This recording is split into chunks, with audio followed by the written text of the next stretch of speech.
Hello, this is Mike Burek, your host and the producer of On the Digital Frontier, a podcast series offered by the U.S.-Ukraine Foundation, focusing on the people of Ukraine and their contributions to global technology innovation. Today is Tuesday, May 25th, 2021. Our guests today are Yuliya Sychikova, who is director of the investment firm AVentures. Hi, Michael. Hello, Yuliya. How are you? Good. How are you? Great. And Adrien Henni, who is editor-in-chief of the online media newsletter, Ukraine Digital News. Adrien, welcome. Hello, everyone. Thank you. In today's webcast, Yuliya will be presenting a report that's been done by AVentures, I believe, since 2014, and it's called Dealbook, which is basically an overview of the Ukrainian technology industry. But before we get started, Yuliya, can you just very briefly give us the thumbnail sketch of what AVentures does? Sure, absolutely. So AVentures is a leading Ukrainian technology investment company. We've been around for almost a decade, and we do two things. First of all, we invest in IT companies, both startups and more mature businesses. And secondly, we have an M&A advisory arm where we help companies fundraise big rounds, or we help with M&A activities. Thanks for that description. And Adrien, can you tell our audience a little bit about Ukraine Digital News? How long has it been around, and what exactly does it do? Sure. This is an international news resource dedicated to the Ukrainian startup and venture and IT markets. We publish news and industry reports in English language for international audiences that are interested in the matter. And we've been doing so since 2014 or something. And our company also covers other countries of Eastern Europe, like Russia or Belarus, in separate activities. Great, thanks for that overview. So Yuliya, I'd like to turn it over to you for the presentation. So if you would do your screen share. Sure. Can you see my screen? Yeah, now let me get out of the picture here. Okay. Hang on one second. There we go. Now we have you. Okay, go ahead, Yuliya. Take it away. Okay, thanks, Michael.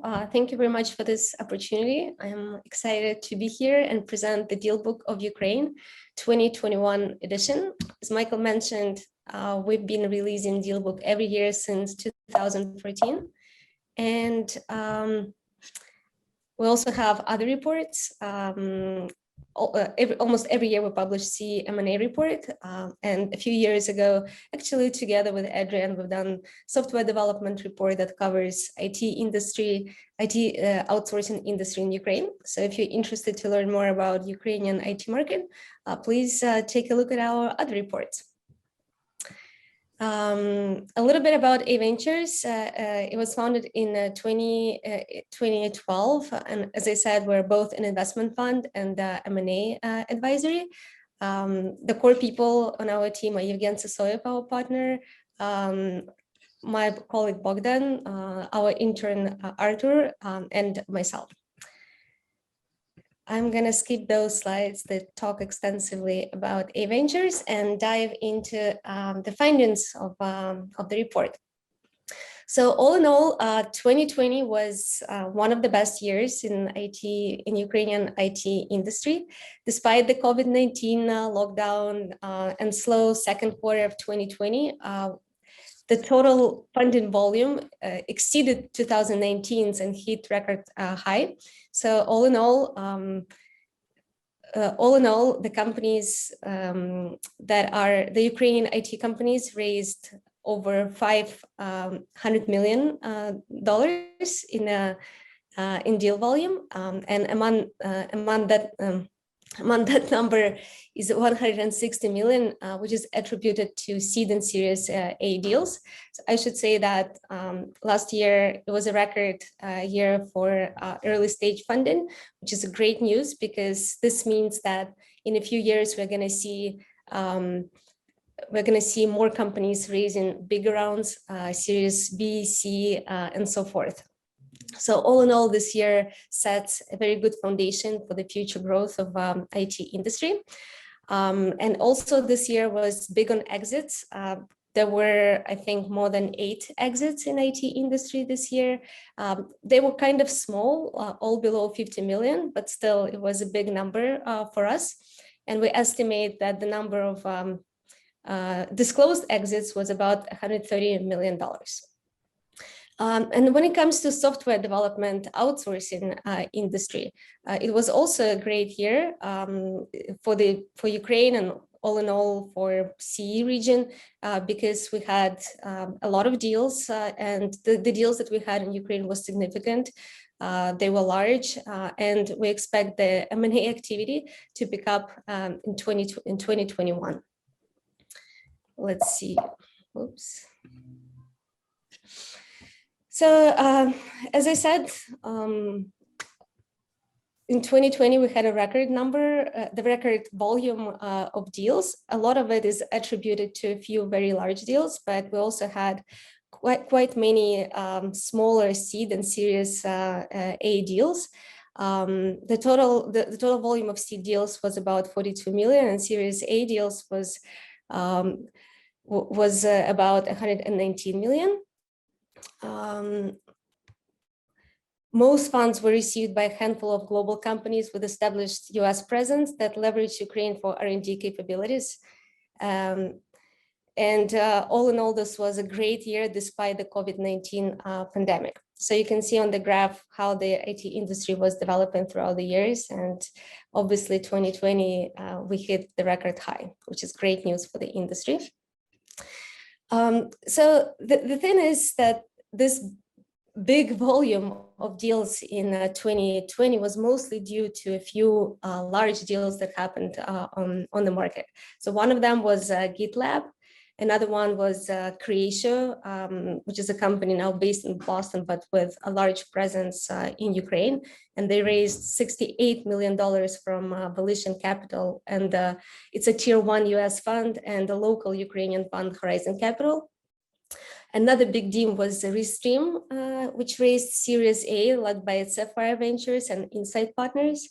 And the fourth large disclosed deal was AirSlave, which is also a Boston-based company, but with large presence in Ukraine. I think they have more than 600 or 700 people located in Kiev. They raised 40 million from Morgan Stanley, and they aim to spend that money to bolster their sales in 2021. And there were a few other undisclosed large deals, but they account for more than 60% of total funding in 2020. As I said, we had a record year for early stage financing. As you can see on the graph for 2020, was a large volume, and also a lot of deals happened in seed and Series A. Most of this, so in Ukrainian early stage market is very particular because for international investors, it actually doesn't matter where the company comes from as long as it has a lot of traction. That's why we see deals like led by Volition and Sapphire and Insight Ventures. But before the company reaches high growth numbers that are interesting for international investors, someone has to give the initial capital to those companies.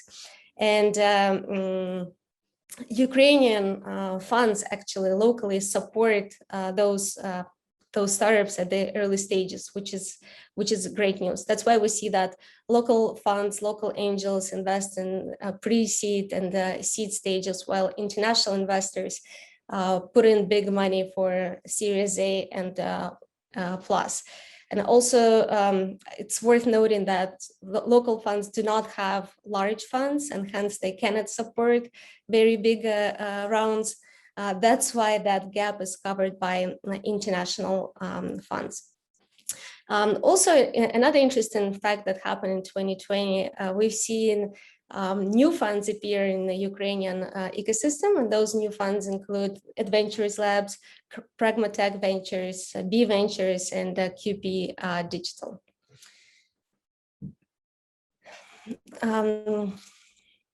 We had quite many exits, as I mentioned before.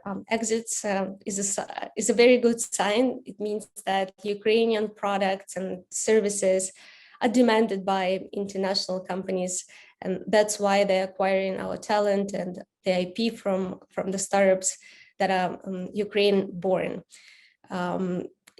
You can see on this slide some of the deals, disclosed deals that happened, exits that happened in 2020. And on the right, we actually had a few small exits on the local market, where Jubal, which is a number 2 job aggregation startup after Indeed, they acquired a startup called Hotwork. And Ajax, which is a pretty well-known hardware security company out of Ukraine, they acquired a team of Conceptor, also Ukrainian startup.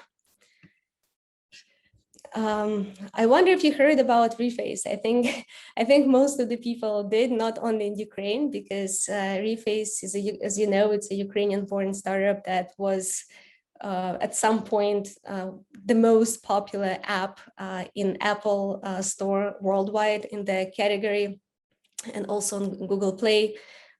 They've had more than 70 million downloads since their launch in January 2020. It's quite an interesting case. They were featured in a number of magazines. We've seen quite a lot of superstars and celebrities use that app. If you haven't checked it out yet, please download it today.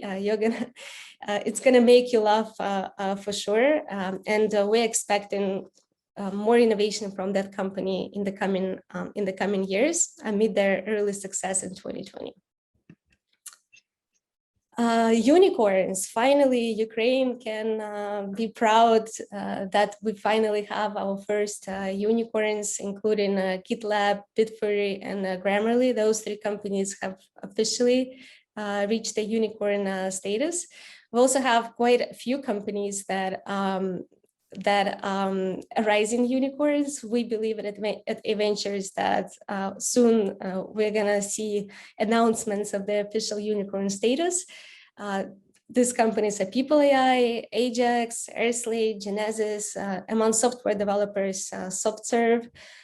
That's a company based in Lviv with more than 8,000 employees. Also, we have local companies that either are already unicorns, we don't know because we're not aware of official valuations, or they could be named unicorns officially in the near future. And these companies include Rosetka, which is like an Amazon of Ukraine, and Monobank, which is Ukraine #1 neobank with over 3.3 million users. And here you can see the most active investors in Ukraine. We have local funds that mostly support through seed and Series A. We have growth stage funds, both Ukrainian and foreign, and we have a number of foreign investors such as Hoxton, OTB, TMT Investments that have been quite active over the past few years. They invest in Ukrainian startups. They've done a few deals, each of them, and they continue to support our local innovation. And also, in 2020, we had first deals done by Ukrainian Startup Fund, which is a state fund that provides grants to Ukrainian startups on no equity basis. Those grants typically are small, but I think it's very important for that fund to exist because it's pre-seed money. These are the money that startups need the most, and that enables young entrepreneurs to try their ideas. And if Ukrainian Startup Fund makes enough investments, we're going to see we're going to see some results. So some of them are going to succeed and become quite big companies, I believe. So that's a great initiative to check out. And if you're a startup watching this webcast, I suggest, and you're looking for first funding, I suggest that you go to the webpage of Ukrainian Startup Fund and check out the conditions under which you can receive your grant. So when we talk about software development companies, as I said, 2020, in 2020, we had a few significant deals. For example, recognized partners invested in Cyclone. There was a large deal. Grid Dynamics acquired a company called DAX. It's a Dutch-based company with 500 people located in Ukraine, and AVentures was involved in the deal. C Prime, which is part of Alten, it's a huge multi-billion IT service company. They acquired a Dnipro-based company called Archer, and and a few more investments on the smaller side also happened in 2020, but these are the most significant. And Ukraine is very interesting to PE funds and strategic players. We have a number of PE funds, local and international, looking to make investments in IT service industry because it continues growing. Even in 2020, it slowed down a little bit, but it still had positive growth. And quite a few companies, they continue to expand through acquisitions, and they're actively considering buying in Ukraine because of Ukraine's scale, large talent pool, educational base, and so forth. Ukraine is also home to international companies that at some point decide to enter Ukraine because for the same reasons, because Ukraine has great talent, it has a lot of it, which makes it easy to scale in the country. And Ukraine has a lot of IT expertise.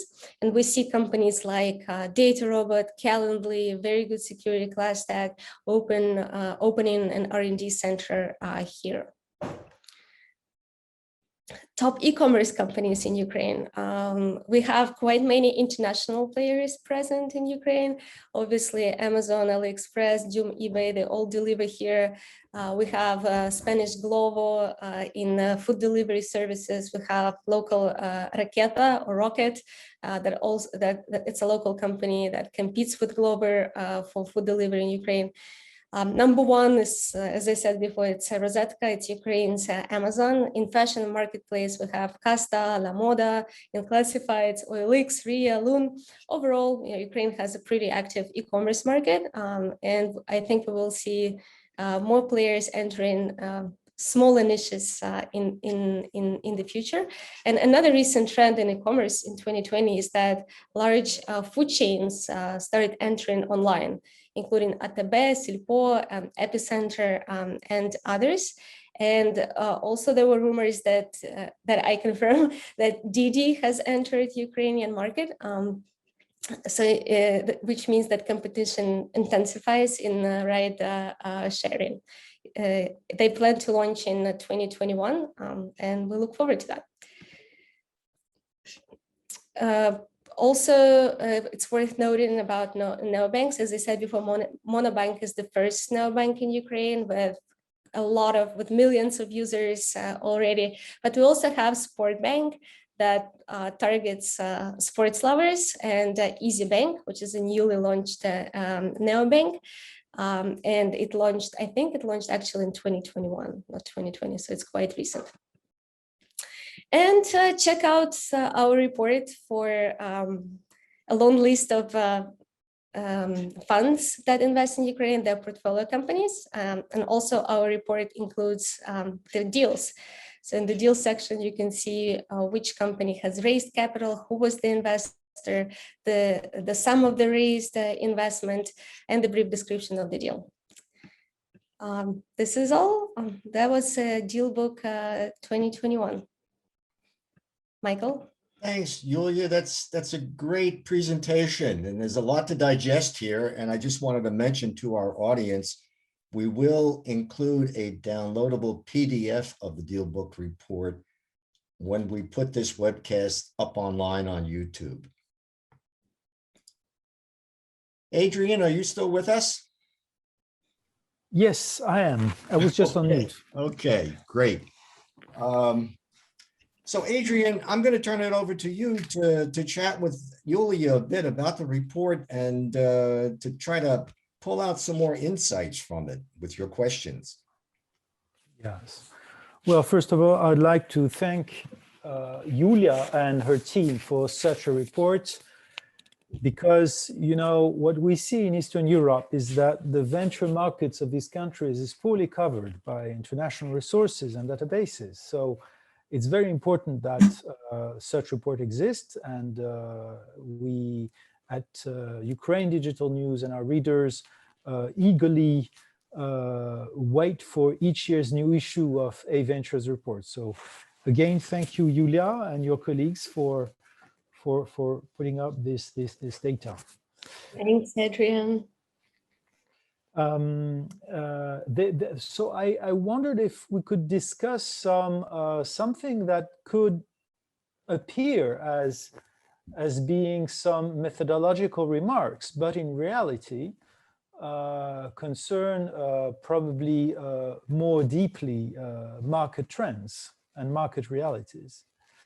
My remark or question is that, if I understand it properly, when you say that there is $571 million invested in venture and private equity in Ukrainian tech companies, I understand that a large part of that deal volume correspond to deals that are made in other jurisdictions by Correct. companies that were founded by Ukrainians, but most of them are now registered abroad and operate mostly abroad. So of this 571 million, can you estimate this part of this, what we could call international deals, to put it simply? And could you indicate us what kind of links do these startups that are internationalized, what kind of links do they still keep with Ukraine? Yeah, sure. So I think if we take only Ukrainian companies registered in Ukraine, then the volume would be so small that it wouldn't be worth writing a report about it. So 99, you're right, like 99% of the deals that we cover, they're done in other jurisdictions, not in Ukraine. Our criteria for this particular report is that the company has to have Ukrainian co-founder, at least one of them, and significant presence in Ukraine in terms of employees. So that's criteria of the deal book, and I think it's pretty fair because Ukrainian legal system is not mature enough. Investors do not trust it. Often, when you raise a round, investors require you to re-register the company in other jurisdictions, such as Delaware, for the round to be closed, because they want some protections and guarantees.